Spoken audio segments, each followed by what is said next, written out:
Welcome to the Faster, Easier, Better show. This podcast is short, fun, and jam-packed with good ideas that you can start using right away. Welcome to another episode. I'm your co-host, Ellen, along with my co-host. It's Lee. Sorry. I couldn't resist. I was trying to do the opposite of what I always do, which is I try and be clever, and I just thought I'll just try and be, I'm here because I wanted to flip around the series we did on the 7 habits of highly efficient people and do only 3, but 3 habits of highly inefficient people. We're not calling anyone in out. one We're episode. This is how efficient we're going to be. We're doing it in one episode. And yeah, it's not calling people out. It's just kind of an observation. And we've talked about it. And I see myself in some of this. So this should be fun. So, Mr. Judgmental. I'm talking to you, Ellen. No. Well, All you're right. listening to these in order, this will make sense why I'm pointing Ellen up. When number 1, inefficient people resist change. And I don't mean like big change. I mean just little changes in how they do things. And so if you keep doing it the way you've always done and it's working, I guess that's okay. But times are changing, technology is advancing, and if we are efficient, if we want to be really efficient, we jump on some of those that work well for us in our situation, and they can really speed up a lot of the mundane tasks that just need to get done. They don't require as much time as we have been putting in the past because we did it analog. But now if we take the digital approach, the new approach, we can really shave off some time on these things that are just maintenance tasks and do them faster with technology. But we have to be open to new technology. This is And true. I'm done.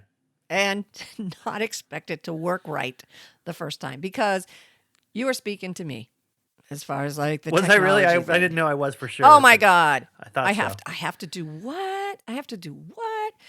Why isn't it working? What's my password? What's my I hate that password? 1, 2, 3, 4. 1, 2, 3, 4. No, there are times where I am definitely like I'm not switching over. So I will be more open to that in the future because I don't want to be inefficient.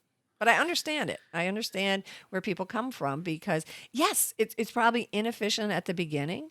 And then once you've kind of got it nailed down, you're like, oh, this is easy. It's just like working out.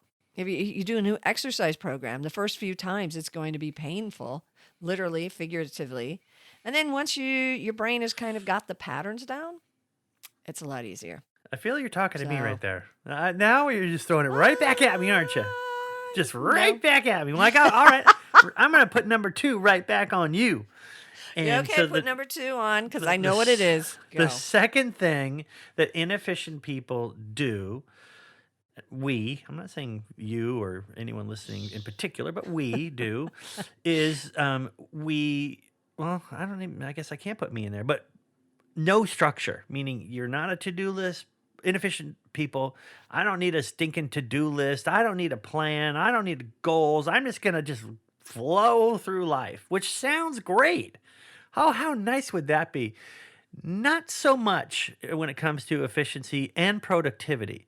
A lot of people at the end of the year are like, what happened to the year? That's the person that was just kind of letting things happen instead of trying to make them happen. So I'm just saying efficient people have a plan, they are structured, but they can leave a little part of their day open so they have some, unstructured time, but some structure at the very least does lead to efficiency. I agree. And I know in the last episode we talked about me and my structure, but I'm not throwing it all to the wind. I do believe, have a good time to get up in the morning that works for you, have a plan for your exercise, for your eating, for how your day rolls, how you're going to, if you're going to watch TV, if you're going to read books, if you're going to be going for a walk. I mean, you still got some structure. You've got a long-term goal of some sort in your mind, and that kind of colors how you do everything. Yeah, I mean, even a vacation sometimes needs a little structure. It sounds like, oh, I'm just on vacation, I can do whatever I want. But then you want to do something at the right time, meaning you don't have to wait in line or it's Yeah. less crowded. So it's some or sense of structure, even when you're on vacation and traveling. All right, the third thing that Well, highly, wait. Let me oh, wait. I'm not, I'm done. I'm moving on.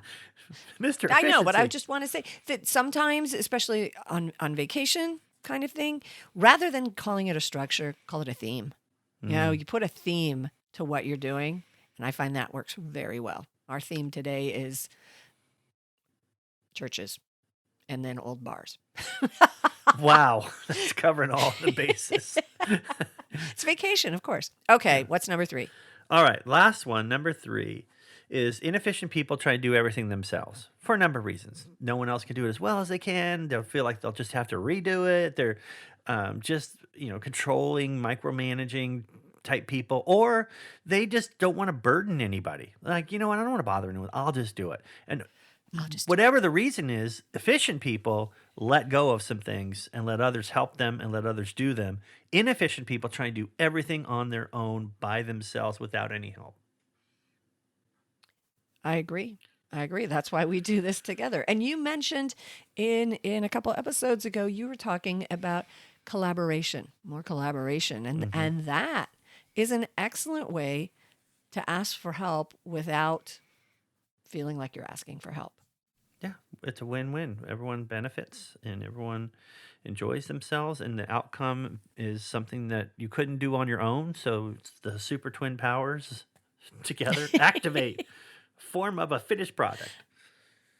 That's it. Exactly. Those are the 3 things. All right, so that's three ways people are inefficient. So if you, like me, see yourself in any of those, take some time and think about it. How could you flip things around and become more efficient? Thanks for listening. Be with us again next week for another episode.